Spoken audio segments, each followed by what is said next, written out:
অঙ্কুশ, তুমি এখানে আমার ছেলে আবিরকে কেন নিয়ে এসেছো? আমার কথাটা শুনে আমার স্বামী অঙ্কুশ আমাকে অবাক করে দিয়ে বলল, কেন আবার? আবির সারা দিন একা বসে থাকে। ওকে এখানে নিয়ে এসেছি যাতে করে ও আমাদের সাথে থেকে আমাদের সাথে কাজ করতে পারে। আর এতে করে তোমার ও উপকার হবে। কষ্ট করতে হবে না তোমায়। আমি আমার স্বামীর বলা কথাটার কোনো মানেই বুঝতে পারলাম না।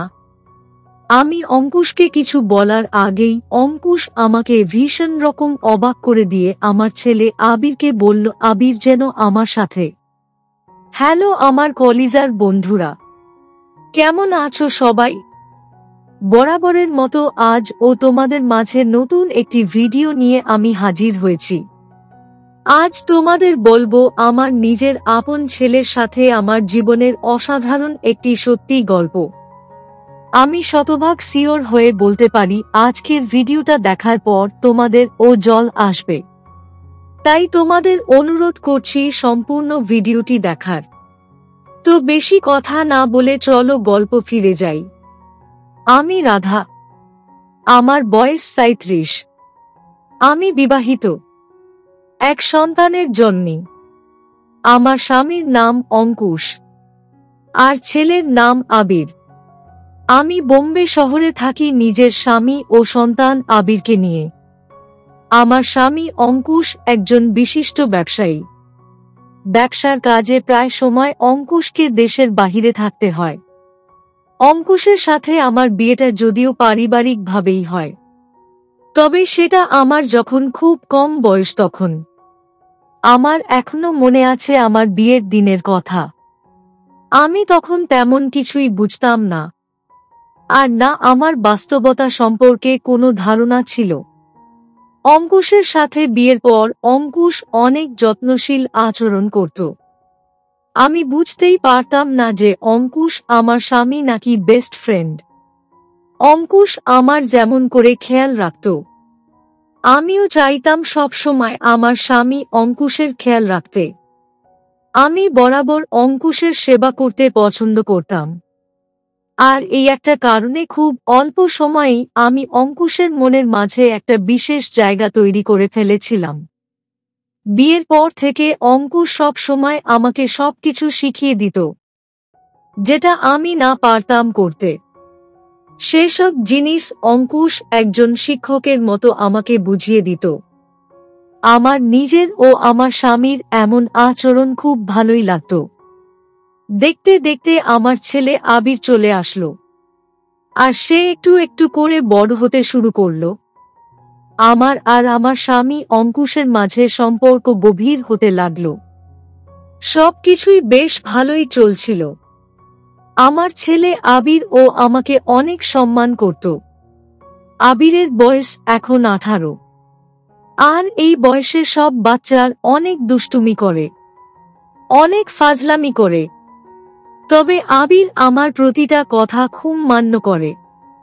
আমার সব সময় মনে হতো যে আমি হয়তো আগের জন্মে অনেক ভালো কাজ করেছিলাম, তাই তো ভগবান আমার জন্য এমন একটা স্বামী রেখেছেন। আমি আমার স্বামী ও সন্তান নিয়ে অনেক খুশি ছিলাম। আমার স্বামী ও সন্তান আমার কাছে আমার পৃথিবী ছিল। একদিন আমার স্বামী অঙ্কুশ অনেক রাত করে বাড়িতে ফেলে। আমি সব সময়ের মতো অঙ্কুশের জন্য রাত জেগে অপেক্ষা করছি। আবির ঘুমিয়ে পড়েছে। আগামীকাল ছেলেটার আবার পরীক্ষা ও আছে। আমি বেশ কিছু সময় ধরে অপেক্ষা করার পর অঙ্কুশ বাড়ি ফিরে আসে। অঙ্কুশ বাড়ি ফিরে আসতেই আমি অঙ্কুশকে জিজ্ঞেস করলাম, কি গো, আজ বাড়ি ফিরতে এত লেট হলো কেন? অঙ্কুশ আমার প্রশ্নের উত্তরে বলল, আসলে আজ একটা ইম্পর্ট্যান্ট মিটিং ছিল, সেটা শেষ করতেই একটু লেট হয়ে গেল। অঙ্কুশের কথাটা শেষ হতেই আমি বললাম, ওহো, আচ্ছা তুমি ফ্রেশ হয়ে নাও, আমি খাবার দিচ্ছি। এই বলে আমি চলে গেলাম খাবার বেড়ে দিতে। আমি খাবার বেড়ে দেয়া শেষ করতেই অঙ্কুশ চলে আসলো খাবার টেবিলের সামনে। অঙ্কুশ খাবার টেবিলে এসে বসে আমাকে জিজ্ঞেস করল, কি ব্যাপার, আমার ছেলে আবিরকে দেখছি না যে? আবির কি ঘুমিয়ে পড়েছে? আমি অঙ্কুশকে বললাম, হ্যাঁ, সে তো অনেক আগেই ঘুমিয়ে পড়েছে। আগামীকাল তো আবিরের পরীক্ষা, তাই ওকে রাত জাগতে বারণ করেছি। অঙ্কুশ আমাকে বলল, আচ্ছা ঠিক আছে। ছেলেটার সাথে আমি তো সারা দিনে একটু কথা বলতে পারি না, তাছাড়া নিজের সন্তানকে আমি সময়ও দিতে পারি না। তুমি ওকে একটু সময় দিও, বাচ্চা মানুষ। ওকে নিয়ে মাঝে মাঝে একটু ঘুরতে ও যেও। আমি আমার স্বামীর কথাটা শুনি কি বলবো তাই ভাবছি। আসলে আমার ছেলে আবির নিজেই সব সময় নিজের মাঝে একা থাকতে বেশি পছন্দ করে। আবির নিজের বন্ধুদের সাথেও খুব একটা আড্ডা দেয় না। আমি মুচকি হেসে আমার স্বামীকে বললাম, তুমি তো তোমার ছেলেকে চেনো না, সে সব সময় একা থাকতে চায়, ওর নাকি আড্ডা দেয়া এসব পছন্দ নয়। আমার কথাটা শুনতেই অঙ্কুশের কপালে চিন্তার ছাপ পড়ে গেল। অঙ্কুশ নিজের ছেলের প্রতি অনেক বেশি সিরিয়াস। অঙ্কুশ আপন মনে কিছু একটা চিন্তা করে আমাকে বলল, দেখো, আবির যদি একা থাকতে ও চায় তবুও তুমি ওকে সময় দিবে। মানুষ একা থাকতে পারে না। যদি আবির এমনভাবেই একা থাকতে শুরু করে তবে সামনে ওর ভবিষ্যতে অনেক বিপদ হতে পারে। আমি অঙ্কুশের কথাটা শুনে নিজেও বিষয়টা বুঝতে পারলাম। সত্যি আমার উচিত আমার ছেলেকে একটু সময় দেয়া। আমি আর আমার স্বামী অঙ্কুশ একসাথে খাবার খেয়ে নিয়ে চলে গেলাম ঘুমাতে। সকাল বেলা আমি স্নান করে নিজের ঘরে আসতে নিতেই আচমকা আমার চোখ পড়ল আমার ছেলে আবিরের ঘরের দিকে। আমি আবিরের ঘরের দিকে তাকাতেই ভীষণ রকম অবাক হয়ে গেলাম। আমি দেখতে পেলাম আবিরের ঘরের আলো জ্বলছে। আমি আমার ছেলে আবিরের ঘরে আলো জ্বলতে দেখে আবিরের ঘরের দিকে এগিয়ে গেলাম। আমি আবিরের ঘরে উঁকি মারতেই দেখতে পেলাম আবির তার পড়া টেবিলে বসে হাতের কাজ করছে। আমি আবিরকে হাতের কাজ করতে দেখে ঠাঁই দাঁড়িয়ে পড়লাম। একটু বাদেই আবিরের পরীক্ষা শুরু হবে। এখন আবিরের পড়ার কথা, কিন্তু আবির তা না করে সে এখন হাতের কাজ করছে। আমি আবিরকে হাতের কাজ করতে দেখে খানিক রেগে গেলাম। আমি আবিরকে ধমক দিয়ে বললাম, এই তুই এখন এসব কি করছিস? একটু বাদেই পরীক্ষা দিতে যেতে হবে, এই কথা কি মাথায় আছে তোর? তুই পড়ার টেবিলে বসে না পড়ে হাতের কাজ করছিস। আমার কথা শুনে আবির ঘাবড়ে গেল, সেই সাথে ভীষণ রকম ভয় ও পেয়ে গেল সে। আবির ভয় পেয়ে গিয়ে আমার দিকে তাকিয়ে বলল, মা, আপনি এখানে এই অসময়ে? আমি আবিরকে বললাম, আমার কথা ছাড়, তুই হাতের কাজ কেন করছিস? আবির এবার মলিন কণ্ঠে আমাকে বলল, মা সরি, আসলে আমার ভুল হয়ে গেছে, আমি বুঝতে পারিনি। সরি মা, আমাকে ক্ষমা করে দিন। আমি আবিরকে কিছু বললাম না, কারণ একটু বাদেই সে পরীক্ষা দিতে যাবে। আমি আবিরের দিকে তাকিয়ে বললাম, তোকে এখন কিছুই বলবো না আমি। পরীক্ষা দিয়ে বাড়ি আয়, তারপর তোকে দেখিস কি করি। এই বলে আমি খানিক রাগ দেখিয়ে আবিরের ঘরে থেকে বেরিয়ে এলাম। আমি আমার ছেলে আবিরের ঘর থেকে বেরিয়ে সোজা নিজের ঘরে এসে আমার স্বামী অঙ্কুশকে সবটা বললাম। অঙ্কুশ আমার কথা শুনে কোনো প্রকার রিয়েক্ট না করে আমাকে শান্ত হতে বলল। আমি বুঝতে পারলাম না আবিরকে অঙ্কুশ কখনো কিছু বলে না কেন। তাছাড়া আবির আমাদের সন্তান, আমরা তো চাই আবিরের ভালো হোক। আর তার জন্য যদি আবিরকে একটু শাসন করা হয়, সেটা তো আর মন্দ নয়। তবে আমার স্বামী অঙ্কুশ তার ছেলেকে কখনো কিছুই বলবে না। আমি আর কি করব? আমি রান্না ঘরে এসে সকলের জন্য খাবার রান্না করায় মন দিলাম। আমি খাবার রান্না করা শেষ করে আবিরকে স্কুলে পাঠিয়ে দিলাম। অঙ্কুশ ও চলে গেছে তার ব্যবসার কাজে, আর বলে গেছে আর রাতে সে নাকি একটু তাড়াতাড়ি বাড়ি ফিরবে। আবিরকে পরীক্ষা দিতে পাঠিয়ে দিয়ে আমি চলে গেলাম বাজার করতে। বাজার করে বাড়ি ফিরে আমি বিশ্রাম নিলাম কিছু সময়। অতঃপর ঘড়িতে দেখলাম আমার ছেলে আবিরের বাড়ি ফেরার সময় হয়ে এসেছে, কিন্তু এখনো সে আসছে না। আমার এবার খানিক দুশ্চিন্তা হতে লাগল। আবির তো কখনো এমন লেট করে না, আজ হঠাৎ করে এত লেট করছে কেন সে? আমি বেশ কিছু সময় অপেক্ষা করার পর আমার ছেলে আবির বাড়ি ফিরল। আবির বাড়ি ফিরতেই আমার মনের মাঝে শান্তি আসলো। আমি আবিরকে জিজ্ঞেস করলাম, আবির খোকা, তুই কোথায় ছিলি? আমি সেই কখন থেকে তোর পথ চেয়ে অপেক্ষা করছি। কোথায় গিয়েছিলি তুই? আবির আমার প্রশ্ন শুনে মলিন কণ্ঠে বলল, আসলে মা, আমি বাড়ি আসতে ভয় পাচ্ছিলাম।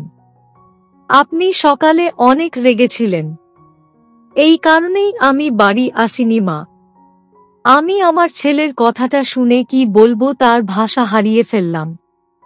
আবির আমাকে অনেক সম্মান করে, সেই সাথে আমাকে অনেক ভয় ও পায়, সেটা আমি জানি। তবে সে এমন করে বাড়ি ফিরবে না, এটা যেন আমি মানতে পারছি না। আমি শান্ত হয়ে গিয়ে আবিরকে বললাম, খোকা, তুই আর কখনো এমন করবি না। তুই জানিস না, তুই ছাড়া আমাদের আপন আর কেউ নেই। আমার কথাটা শেষ হতেই আবির আমাকে বলল, মা, আপনি আমাকে ক্ষমা করে দিন। আমি আর কখনো আপনাকে কষ্ট দিব না। আমিও আবিরকে ক্ষমা করে দিলাম। বাচ্চা মানুষ ভুল করেছে, তাই বলে আমিও তাকে পানিশমেন্ট দিব? এটা কি করে হতে পারে? আমি আমার ছেলেকে নিয়ে ঘরে চলে গেলাম। রাতের দিকে আমার স্বামী অঙ্কুশ একটু আগে ভাগেই বাড়ি ফিরল। অঙ্কুশ বাড়ি ফিরতে আমি অঙ্কুশের কাছে চলে গেলাম। অঙ্কুশকে দেখে আজ অনেক খুশি লাগছে। আমি অঙ্কুরের সামনে এসে দাঁড়াতেই অঙ্কুশ আমাকে বলল, আজ আমি অনেক খুশি, নতুন কয়েকটা প্রজেক্ট পেয়েছি। আমি অঙ্কুরের কথাটা শুনে খুব খুশি হলাম, আর অঙ্কুশকে বললাম, এটা তো ভালো খবর, তুমি বসো, আমি মিষ্টি নিয়ে আসছি। এই বলে আমি অঙ্কুশের সামনে দিয়ে চলে যেতে নিলাম। অঙ্কুশ আমাকে আটকে দিয়ে বলল, না, আমি মিষ্টি খাবো না, আমার এখন কাজ করতে ইচ্ছে করছে একটু। চলো কাজ করি আমরা দুজনে মিলে। আমি অঙ্কুশের কথা মতো তার সাথে চলে গেলাম কাজ করতে। আমি সব সময় আমার স্বামীর সব কাজে তাকে সাহায্য করি, এতে আমার ও ভালো লাগে। আমি আর অঙ্কুশ একসাথে বেশ কিছু সময় কাজ করার পর আচমকা অঙ্কুশ আমাকে বলল, আচ্ছা শোনো, তুমি এখানে থাকো রাধা, আমি আসছি, 1 মিনিটেই ফিরছি। এই বলে অঙ্কুশ চলে গেল। আমি বোকার মতো বসে থাকলাম। মিনিট খানেক পর অঙ্কুশ আমার ছেলে আবিরকে তার সাথে করে নিয়ে এলো। আমি আবিরকে দেখে খানেক অবাক হয়ে গেলাম, আর অঙ্কুশকে জিজ্ঞেস করলাম, অঙ্কুশ, তুমি এখানে আমার ছেলে আবিরকে কেন নিয়ে এসেছো? আমার কথাটা শুনে আমার স্বামী অঙ্কুশ আমাকে অবাক করে দিয়ে বলল, কেন আবার? আবির সারা দিন একা বসে থাকে, ওকে এখানে নিয়ে এসেছি যাতে করে ও আমাদের সাথে থেকে আমাদের সাথে কাজ করতে পারে, আর এতে করে তোমার ও উপকার হবে, কষ্ট করতে হবে না তোমায়। আমি আমার স্বামীর বলা কথাটার কোনো মানেই বুঝতে পারলাম না। আমি অঙ্কুশকে কিছু বলার আগেই অঙ্কুশ আমাকে ভীষণ রকম অবাক করে দিয়ে আমার ছেলে আবিরকে বলল, আবির যেন আমার সাথে কাজ করে। আমি অঙ্কুশকে কিছু বলতে নিতেই সে আমাকে থামিয়ে দিল। আমি আর কি বলবো, যেখানে আমার স্বামী চাইছে তার ছেলে সব কাজ শিখে রাখুক, সেখানে তাকে বারণ করার আমি কে? অতঃপর আমার ছেলে আবির আমার সাথে কাজ করা শুরু করল। আমি অঙ্কুশ আর আবির মিলে অনেক গল্প করলাম আর কাজ করলাম। সত্যি আমার ছেলেকে আজ আমি অনেক খুশি হয় দেখেছি। এই খুশিটা আমার মনকে জুড়িয়ে দিল। প্রতিটা বাবা মা নিজের সন্তানের খুশির জন্য সব করতে পারে, আমিও তার ঊর্ধ্বে না। তাছাড়া আমার নিজের ও ভালো লাগলো সবাই মিলে মিশে কাজ করতে। তাছাড়া যখন আমার স্বামী ব্যবসার কাজে বাহিরে থাকেন, তখন আমি নিজেও একা হয়ে পড়ি। আবিরের সাথে এখন থেকে গল্পও করা যাবে, কারণ গল্প শুনতে আবির অনেক পছন্দ করে। আমি এখন আমার সংসার নিয়ে অনেক খুশি আছি। তো বন্ধুরা, এই ছিল আমার নিজের ছেলের সাথে আমার জীবনের একটি সত্যি ঘটনা।